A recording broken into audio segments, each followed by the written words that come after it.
Hi, I'm Val Hart, the real Dr. Doolittle, and today I'm here talking with James Jacobson, and it's Jim, right? It is. It is. Thanks. Good to talk to you, Val. Good to talk to you. You have written a wonderful book called How to Meditate with Your Dog, and it's an introduction to meditation for dog lovers. And, you know, I am a dog lover. I work with a lot of dog lovers. Yes, we're all dog lovers here. That you said that you're not a dog whisperer and you're not an animal behaviorist. I love what you said, too, is you're not an overbarking, highfalutin, woo-woo kind of a guy. You're a real person. That is me. In fact, I'm sitting with you right now, and I'm cross-legged in one of my meditation chairs, and my dog Kanga is on my lap. So we spend a lot of time that way. Excellent. Well, I'm here in my office, and my dog Einstein is sprawled at my feet, and he's in a meditation posture that we call the lazy dog. Awesome. So you have been meditating most of your life. You said you spent 12 years meditating with your dog, Maui. We'll have to learn more about Maui, but you have Kanga with you here today, right? Exactly. Maui died a while ago, and so Kanga is one of two dogs that I have. Okay. And I tend to always have Maltese, so she's a Maltese who's enjoying this interview right now. I love that. All right. Well, thank you for clearing that up, and I'm sorry to hear about Maui. All right. So you have taught classes in Washington, D.C., in Denver, and in Hawaii. You teach newbies all over, it sounds like the world, really, to enjoy the joy of meditation by leveraging the love that we already have for our pets. You're the president of Maui Media, a company dedicated to raising planetary consciousness by helping people raise their own consciousness. And you recently published an audiobook by Archbishop Desmond Tutu, gaining nationwide attention with television appearances on CNN, Oprah, and The Daily Show with Jon Stewart. Oh, man, I want to hear about that. How was that? Okay. That was fun. That was awesome. It was wonderful. I mean, Archbishop Tutu is an amazing person, and doing the promotion campaign was great, and we got to meet some wonderful, celebrity interviewers, but none more important than you, the real Dr. Doolittle. It was fun. You mentioned that, Maui did pass. Maui's the dog that was sort of the basis for how to meditate with your dog. And as a result of the, fan base that sort of developed as a result of that book and some online videos I did, when she died, I received over 1,000 condolence cards, letters, gifts. I'm not even talking email, because there was probably many times that in email. Wow. But in terms of physical things at the postman, she had an enormously large following because so many people have benefited from the message of how to meditate with your dog and started to meditate themselves. Well, it sounds like this work was actually co-authored or co-inspired by Maui. It was totally. My co-author is Christine Chandler Madera, who's a very talented writer. But the inspiration for sure was Maui, because when she was just a puppy years and years and years ago, I was meditating, and she jumped up onto my lap one day, as puppies are wont to do, and I was like, "Well, you're sort of distracting me. What are you doing?" And then I heard that little inner voice that you get through meditation and said, try to meditate with her. So I put one hand on her chest and one hand on her rear end, and I started to do something that is very common in meditation, which is follow the breath. But instead of following my own breath, initially I started following my puppy's breath. And, dogs breathe a little faster, so I was more like at the beginning. And then as I did this for a few days, the most miraculous thing happened. Instead of me matching her respiration rates, she started following my respiration rates. Wow. And that really is what we did for about 16 years. Since then I've gone around the world showing people how to meditate with their dogs, because I really fervently believe that dogs are natural meditators, and they're meditation gurus, because they're so natural at it. And most people who have heard they should meditate because it's good for their health, it reduces their stress, there are many, many medical reasons for a human to meditate. But a lot of people just don't want to do it because it's either too, too weird or inaccessible or just sitting around doing nothing.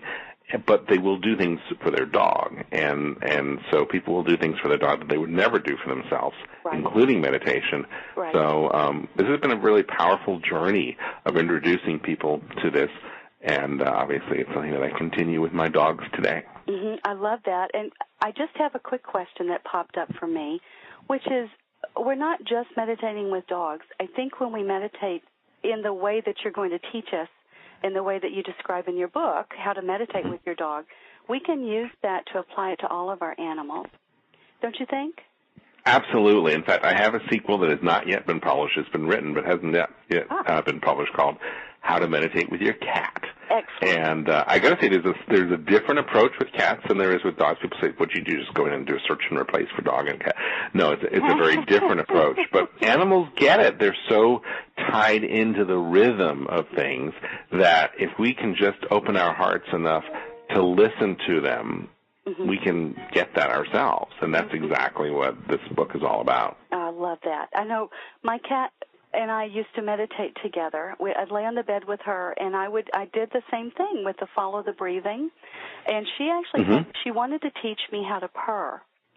So what she showed me was a meditative energy, a dance with energy, where we channeled energy through our body and around, and things. And it was an incredibly remarkable experience, one of those life-changing kinds of moments. It's totally beautiful. Yeah, and I find that kind of connection also helps us communicate with animals. So, yeah. Oh, wonderful. Okay, so we're going to talk about, I want to let people know, or let our audience know, that there are lots of good reasons to meditate with your dog or with your animals. One is that it can help us use the love we have for our animals as the basis for regular meditation practice. It deepens the bond between pack leader and dog, which is a really important one. And it cultivates compassion, brings more peace and focus into our daily life. It teaches us how to live in the moment and let go of stress. And I love your comment that life is a bowl of liver snacks. So it helps. One of the great things is that as you spend more time just in the silence and relaxing and enjoying your dog's natural meditative, what I call hound lounge in the book, where they're just basically lounging and just being in the moment without thinking of an agenda. Yeah. You get to cultivate this concept of humor, or basically life is a bowl of liver treats if you just let yourself see it that way. Like, where's the next good treat gonna come? And it's versus paranoia, it's pronoia, always expecting something good to happen. I think in many ways dogs live that way, right? They're like, I look at, come on, liver, look, come on. I know you want to give me a treat. Come on, you want to. I know you do. And so they don't go through life thinking, everything sucks. I never get anything good. Exactly. So are there other reasons why we should meditate with our dogs, or is that covered it? No, I think some of the strongest reasons for people to meditate by yourself and then with your dog deal with health. You mentioned a little bit about stress, but stress is linked in study after study after study at prestigious institutions like Harvard and National Institutes of Health. Stress is totally linked with serious diseases, things like cancer and serious things. The more stress you have, the more likely you are to have and to die from a serious disease. That's why for many years people have been recommending meditation practices. Just it doesn't need to be this giant, elaborate thing, which is part of what makes the book so accessible for people. It's 5-10 minutes a day, spending some quality time in the silence with your dog, or even we go into the book, we go talk about how to basically go for a walking meditation, where you're basically walking your dog at the same time. The key is to spend time in the silence, because doing that definitely reduces bad brain chemicals that contribute to detrimental health, and improves good brain chemicals. It reduces our blood pressure, and it has a lot of profound scientifically proven benefits to our human health, guess what? It has the same effects for the dogs. Beyond that, wow. you can actually, a lot of people want to help their dog live as long and have as high a quality of life as possible. Wow. This can help. Meditation is powerful. I know that you've spoken with my veterinarian, a friend of mine, a colleague of mine, Dr. Damian Dressler, who's the dog cancer vet. And one of the things that brought us together is he recommends that people do exercises like meditation if a dog has cancer, because it is so powerful, such a great bonding technique that the dogs feel better as a result. So if you don't want to do it for yourself, if you don't want to do it to prevent a heart attack or to reduce, I've gotten stories from readers who say that my father had a heart attack and his doctor told him he should meditate and do all sorts of biofeedback and stress reduction, and he just wouldn't do it. But when I found your book, I gave him your book. He loves his dog. He does it every day now. Wow. Yeah. Yeah, we just needed a good reason other than our own health and well-being. Yeah. Oh, and then the other reason that's kind of interesting is if your dog has, some dogs have stress. Just, separation anxiety. We often think of it as like, we're leaving the house and the dog is like panting and begging and clawing and tearing up the house while you're gone. If you do the exercises in how to meditate with your dog before you leave for 5 or 10 minutes, you will notice a totally much more relaxed dog, much less prone to separation anxiety, a happier dog, and you can come home and things aren't torn up, and your dog is probably just quietly napping while you're gone as opposed to being anxious. So there's another real benefit that people can see from meditating with their dog if they have a dog who has separation anxiety. Or travel. Dogs often get stressed when they go in a car or on an airline trip. This time of year is when people are starting to do family vacations, and whether it's by car or train or plane, dogs can get a little anxious. If you do this beforehand, it's a good idea. The same thing is, again, this time of year, you're getting visitors coming into your house. Right. People that the dog is not familiar with. Spend a few minutes before the visitor comes meditating. It calms them down so that when Aunt Millie, who hasn't been there in 2 years, comes by, the dog is not all hyper. It really, really works. Oh, wow, that's great. I love that. We're talking about stress. One of the things I teach about is the human-animal body-mind connection, which means that if we're stressed, they're stressed, right? That energy pervades everything. So everyone around us, whether it's an animal or a person, is going to feel our level of chronic tension, distress, in our body mind. So they're going to reflect it and carry it in their own body. Totally, they totally pick up on that. Yes, they do, and then they carry our stress, and so there we go. So we help ourselves, help our animals, right? Yes. Yeah, good point. Okay, so Jim, what if our dogs won't meditate? I have never met a dog who won't meditate. Really? I've met a lot of dog lovers who think their dog won't meditate, and guess what? The dog will live up to their expectations. But one of the things when this book came out, I went on this media tour all around the country, and I was on Jay Leno, and I was, CNN and did all this stuff. And one of the things that the local television producers thought would be really cute is giving me a really problematic dog. So one of my first things was with this dog in Chicago that the producer had just gotten. It was nippy and snarling, and it had actually witnessed a murder of its former owner a few months earlier, so it was a really high-stress dog. Oh, yeah. We were able to meditate with that dog. You first of all have to believe that you can do it. It's like anything in life, Val. If you believe you can't do it, you're right. You can't do it. Yeah. If you believe you can do it and just are willing to suspend the disbelief for a moment, you can. Now, this doesn't mean that the dog is going to sit lotus style and put his leg, fold his legs in sort of a yogi position. They're just going to lay down and relax and allow you and your dog, and allow you two to sort of connect together in an intimate dog meditation hound lounge. That's what it is. So this isn't like, don't think this is going to be some profound mystical experience where you're going to see stars. It's just the two of you calming down and relaxing. So I have yet to meet a dog who won't meditate. They all do. It's natural. You just have to calm them down, and that comes from your own self-confidence. This is why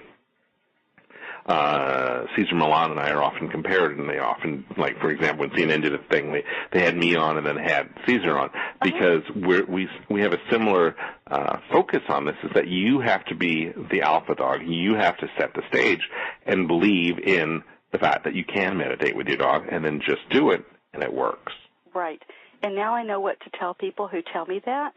What if my dog won't meditate? I'm going to say the problem is not that your dog won't, it's that you won't. Right. Or that you don't think your dog can. Right. Dogs are meditation gurus just waiting to be unleashed. So, they have it. If you've ever seen, the most, I've done this with Jack Russell Terriers. I've done this, as I mentioned, with rescue dogs. Now, it may take a while, a little longer in the beginning with one of those more anxious dogs, but they will do it partly because, all dogs, there's never a dog that's just constantly running. It's just relaxing. And even if they are very anxious dogs and they have a lot of energy, that's where you turn it into a walking meditation, where the dog is out, and the way a walking meditation works is you focus on one of your 5 senses. So you may go out, and obviously dogs are much more focused on their sense of smell than we are. So you go out with your dog and focus on the sense of smell. So as you go out on your walk, smell the grass, smell the garbage, smell the dew, smell, you don't have to rub your nose in it like a dog might, but just go out there and appreciate the world from the bias of a sense of smell or a sense of touch or a sense of, I don't know if you want to go around tasting things, but you can do those types of walking meditations with dogs that are really anxious. And the more you do it and build that rapport, the easier it will be to go back and to do the exercises that we talk about in the book at home, on the couch, on the floor, any place that you guys can bond together. Okay. So that begs the next question, which is, how do we get started? You just start. You start with the intention that you can do it. And one of the things that I recommend is some ritual is important. So you may want to put on some music. The book comes with a wonderful CD on meditation that has amazing music and has different tracks. And one of the tracks is me giving a guided meditation. And then once you graduate, you can turn off you play the next track that doesn't have my voice. But, sort of setting a ritual that way is important. But the key, as I mentioned earlier, really is to follow the breath initially. So you put one hand on the dog's chest, another hand on its hindquarters, and obviously, depending upon the size of the dog, it depends where you're going to do it. I have small dogs, so I can sit on a chair. If you have a larger dog, get down on the floor. It's important for both of you to be comfortable. And then you just close your eyes and begin the process. In the beginning, they may not understand what's happening, but as you follow your dog's breath and do follow the dog's breathing and respiration rate, match yours to them, the dog will get it. They'll understand. And again, suspending disbelief, watch out what happens within an incredibly short period of time of doing this. Your dog will start to match his breath to yours. Wow. I love that. About how long would we plan to do this? How long does it take? Well, I think an ideal meditation is 20 minutes. Okay. But you can do 5. Initially, you can do 5, 10. You do not, and we have short attention spans. Hey, we live in the United States, and I know people are listening to this all over the world, but we live in a very short attention span thing. The importance is not the length of how long you do it as much as the frequency. So if you only have 5 or 10 minutes to invest on a daily basis, that is profoundly better than an hour once a week or once a month or something like that. Right. So do it on a regular basis. It's good for you. It's good for your dog. It anchors it, and it's fun. It's something the dog looks forward to every day, just like going for a walk or getting, his breakfast. it is something that your dog will really enjoy. Okay. Do you think you should do it in the morning or evening, or does it matter? My personal preference is the morning, okay. But I don't think it really matters. I think doing it in the morning has the benefit of setting the agenda for the whole day. But I know people who prefer to meditate at night before they go to bed. Mm-hmm. One of the things as you get into meditation is, a lot of people sometimes fall asleep. So that's one reason not to meditate at night, because it may be so easy. It's better if you're not tired when you meditate, because you're less likely to fall asleep. Mm-hmm. If you fall asleep when you meditate, it's okay. It's part of the whole meditative process, which we haven't really gotten into from the human perspective, which is that you try to clear your mind by focusing on something, say the breath. What will inevitably happen is a thought will pop up. Mm-hmm. And that thought you just have to view as a cloud in the sky. You see the thought, you lovingly let it go, and another thought will come up. That tiny space between thoughts is meditation. The more you practice meditation, which is what it's known as, a meditation practice, mm-hmm. not a goal. The more you practice it, the wider the space between the thoughts will be, the more juicy, delicious meditation bliss time you'll have. Mm. So it's about clearing thoughts away, not having judgment, not having thoughts. Thoughts occur, it is impossible. Mm-hmm. The world's best meditators, the Dalai Lama, and many monks who practice Buddhist meditation on a regular basis for hours and hours and hours every day of the week, every week of the year, mm-hmm. they still have thoughts that invade their consciousness while they meditate. Mm-hmm. The key is to have those thoughts and to let them go lovingly, to be gentle on yourself, and just look for those little moments, which may be imperceptibly small in the beginning, mm-hmm. a few seconds. Mm-hmm. But the more you do it, that length of time will expand, the more time you will spend in the bliss of meditation. I love that. I'm feeling meditative already just talking about it. People say that about my voice, so that's why I did the meditation CD. I love that. Okay, so what do we do if our dog distracts us?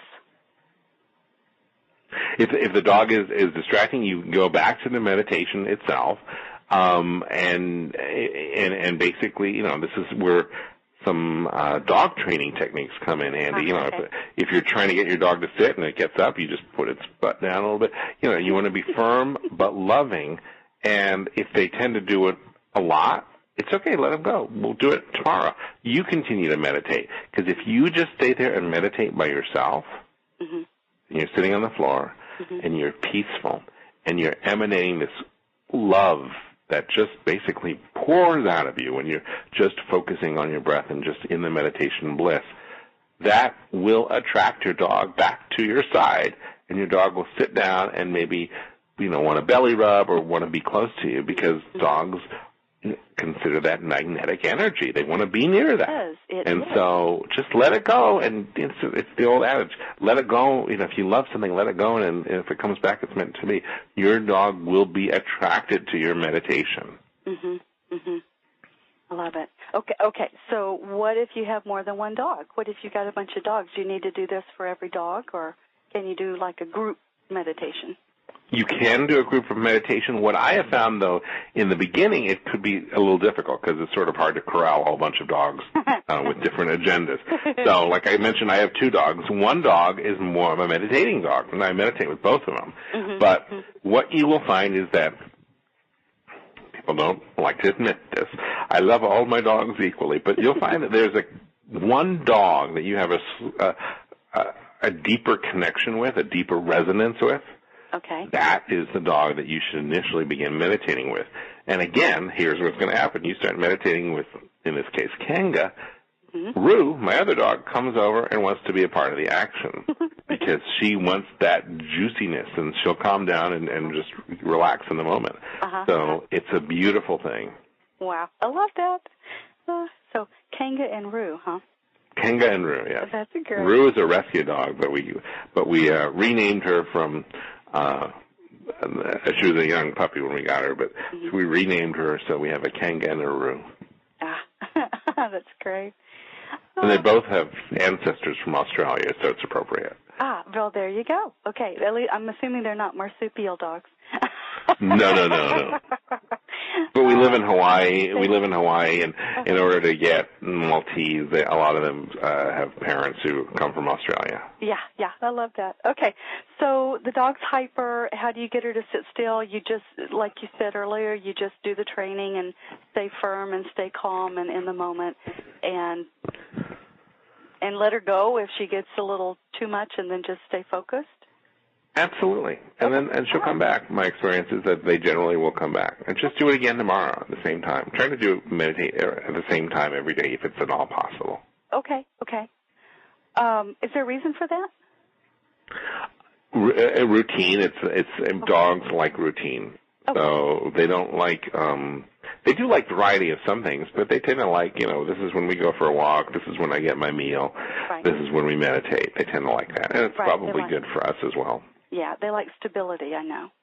So that would contribute to a good, stable foundation, a stable routine. Absolutely. Yeah, I got it. Okay, good. So, all right, here's the classic question. What do we think about while we meditate? Are we just like watching our thought clouds bubble up, or are we actually supposed to be focused on anything? The idea behind meditation is not to think about anything. It's to see those thought clouds and let them go, and to think about nothing. Okay. It's a hard thing if you think about it, because it's that old concept of, whatever you do, don't think of a pink elephant. Mm-hmm. Right. And what are you doing? You're thinking of a pink elephant. Of course. So it's letting that go. It's looking for that space between the thoughts. And then what happens, Val? When the more you meditate, this is where some of the really juicy benefits of meditation come in. Yeah. You will cultivate a sense of discernment and a sense of intuition that is profoundly powerful and accurate. Mm. And that means that as you meditate, the more you meditate, you will improve that natural woman intuition that women tend to have. Mm-hmm. And it will get even stronger and better, such that you will be in meditation not thinking about anything, and then all of a sudden a very clear voice will come in and provide guidance, and you'll know it's different than, I need to get the dry cleaning, and was he really upset at me, or am I making that up? All those little chit-chat things that I call puppy mind, that are like a puppy running around, that will go away, and as you meditate more, this clear sense of, I don't know, some people call it, there are lots of different words for it, but it's a clear voice or a clear sense that comes through, and then my advice about when those messages come through is just listen. Don't say, don't talk, don't think, don't analyze. Just listen to the clarity of it, because it's profound. Wow. It's the same thing that people like Napoleon Hill wrote about in Think and Grow Rich. It's the same thing that many people attribute to The Secret. It's that inner voice that comes from a very strong, resonant, good place that will communicate with you. But in order for it to be clear and to communicate in a way that is totally without bias, without your own agenda drawn in, you have to clear the mind enough through meditation to let it come through. Okay. That makes a lot of sense. Well said. Love that. Okay, so let's talk about puppies, since you mentioned the busy puppy mind. How do you meditate with a brand new puppy? Same thing? Same thing, except, and they're very impressionable, except they have a lot of energy. And they're exploring their world, they're jumping around, they're teething, they want to see everything. And so they are a little bit more difficult to meditate with, if you believe it. Ah, okay. If, however, when I got these puppies, especially Kanga, I knew I was going to meditate from day one.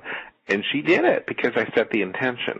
So, it depends a lot where the puppies have come from. If they came from, a bad home, or, God forbid, a puppy mill, or you rescue them, or they came from a reputable breeder, or wherever the puppies come from, that sort of influences it. But basically, it's a great thing to do early on as a way of training the dog, building that kinship, building that bond, so that they get into it and start from an early stage. After all, it was Maui's insistence on being on my lap while I was meditating that was the genesis of this entire odyssey. Oh, I love that. Okay, so we talked about taking a walk with our dogs instead of meditating. So you said that we can just, like when we go on a walk, which we should all be doing every day at least once, right, with our dogs. So that's a perfect time. And to do it by activating our senses, like one at a time, and just focusing on that and being with our dog. Do you have any other tips about that? Well, I mentioned the idea of doing a meditation where you're focusing on just one sense versus, going out and thinking about all the things that you need to do that day. Just focusing on being in the moment, being with your dog, and turning that into a walking, open-eyed meditation. Okay. A walking, open-eyed meditation. Yes. That works. Got it. Okay. And so we've already talked about the benefits. How do you think this deepens the bond between pack leader and their dog? How does that work? Well, do you know? Yes. I don't know for a fact, but I know from, experience of having done it.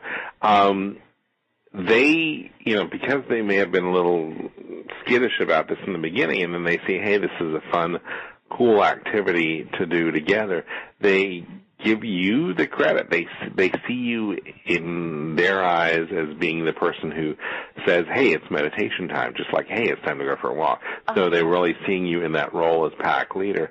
And then instead of doing something active or doing something, related to food, you're basically demonstrating that you're pack leader by setting the time of this is what we're going to do as a pack right now. And that is what a pack leader does, is it decides, we're going to go left instead of right. Yes. So this way you're calling the shots. You're determining when you meditate. Okay. I'm thinking there's something else to this. I think that the pack leader resonates with a lot of confidence, calmness. They have the authority. They're wearing the authority badge. I'm the leader, right? And so when we do this, we, in effect, become calmer, more centered, more grounded, more confident, more powerful, like you're talking about bringing up our power. Our discernment gets clear. And who wouldn't want to follow someone that's in that state of mind? Absolutely. So it creates a stability, just a calm assertion of us doing an exercise together, not walking together or training something or whatever, but it's just we're doing this with energy. You become the leader. You're exactly, and don't we all want to be led that way? Yeah, I do. Yeah. Okay. Oh, well, this has been great. Thank you so much for your time. It's my pleasure. Yeah. Tell us just a little bit about the book, and then we'll tell people how to get it. And so, again, the book is How to Meditate with Your Dog, An Introduction to Meditation for Dog Lovers by Jacobson, published by Maui Media. And so what else is in the book? You said it comes with an audio, a CD. When you get the book, you can get a free CD either through the mail or there's a download. Oh. And so you can start with it right away. Okay. And it's a hardcover book, and it's filled with cartoons, and it's been designed as a book that people give as a gift. We're entering the holiday season right now. Mm-hmm. So, as you start looking around for things, what's the perfect gift to give to someone who loves their dogs and probably could calm down a little bit and want to spend more meaningful time? I can't think of anything better than this. We have a promotion, actually, that I should mention to you about. Oh. We printed a ton of these books, and it was a bestseller. And there's a warehouse in Kansas where a bunch of these books are living, fresh, never been opened, brand new books. Oh. But the warehouse wants to put them in a landfill. What? If you can believe that. I know. I cannot believe that. It has to do with the publishing industry and the economies of the publishing industry, and it's a horrible thing. The book is available. You can buy an individual copy on Amazon.com or in bookstores, but we have, I believe it's 300 cases of these books that have a certain number, and I forget, like 50 books per box. But these books, we can basically effectively give away for like pennies on the dollar, like for $1 or $2 a book. You have to buy the whole case of books.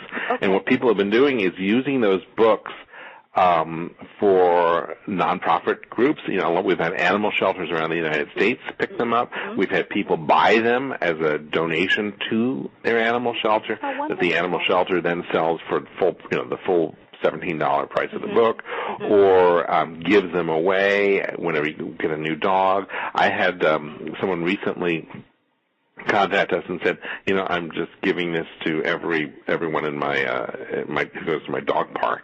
They bought a case of books. So and if people want to find out more about that while we have these cases of books remaining, I guess they can just call our offices in Hawaii. Okay. And there's a toll-free number. It's 1-800-675-3290. 800-675-3290, and just ask for me or Molly, whoever answers the phone, and we can hook you up. We don't make any money on this at all. This is all basically just to get these books out and into the hands of people who really can benefit. And I think it's 30 or 40. I don't remember the number of books in a case, but it's not unmanageable, but it's such an amazing thing, and people are so creative about what they can do with the case of these books. I can think of a lot of things right off the top of my head. Wow. Yeah. Well, what a great thing. Okay, everybody. So call Jim, 800-675-3290, and ask him about the books in Kansas, the lost books in Oz. Yeah, they're sitting there, and it breaks my heart to think that they could go to a landfill. Well, and I will say I know the publishing industry is in a bit of trouble right now, so that we don't. It is, and so this is sort of an opportunity to benefit from that. This distributor will be happy, and we'll get the books into the hands of dog lovers who can really benefit from them. And it's just an incredibly worthwhile thing. You just basically cover the cost of shipping the books to you. Wow. Oh, what a sweet deal. Oh, well, I'm going to get some myself, absolutely. And let's see, so how can people find out more? I know they could go to, you have a website. It's, okay, let me tell you. Yeah. Go ahead. So we have a couple websites. One is, if you want to learn more about the books, is dogmeditation.com. Okay. And you can find out more about it there. Of course, it's on the books on Amazon and places like that. However, I want to mention I put up a video a few years ago on Valentine's Day, sort of as a Valentine to Maui, to tell her how much I loved her. Well, it was a video. It's about 3 minutes long. You've seen it, right? It has been seen. 4 million people have watched it because they keep passing it on. And here's the website for that. It's doyourememberlove.com. And that's doyourememberlove.com. It's a website, and that's where the video lives, and it's free, obviously. And just go and watch it. And we have a whole community called I Remember Love of dog lovers that has sort of emerged from people who watched the video and or bought the book and basically have built an incredible, cool friendship with dog lovers all over the world, and it's a really cool thing. And it all started from the silly little Valentine that I made that must have touched so many heartstrings that, as I mentioned, when Maui died, 1,000 people wrote me. 1,000 people were sending things in the mail to share that she was a part of their lives because they were touched by meditation. They were touched by the video, doyourememberlove.com, and it really means a lot. And when I started this thing, I just did this as a way to share my love, because I think dogs have so much to teach us. And the great thing about meditation, it's free. You don't need to go and learn something expensive, and you can do it anywhere. You don't need to buy special clothes. You don't need to do anything. You just need to learn the principles that we talk about in the book, and you can practice it, and your dog will love you for it. Yes. Oh, thank you, Jim. Thank you, Val. Well, I feel like I need to go meditate now. Awesome. Well, I hope you do. I hope you enjoy the music on the CD, because it really does help get you in the right space for it.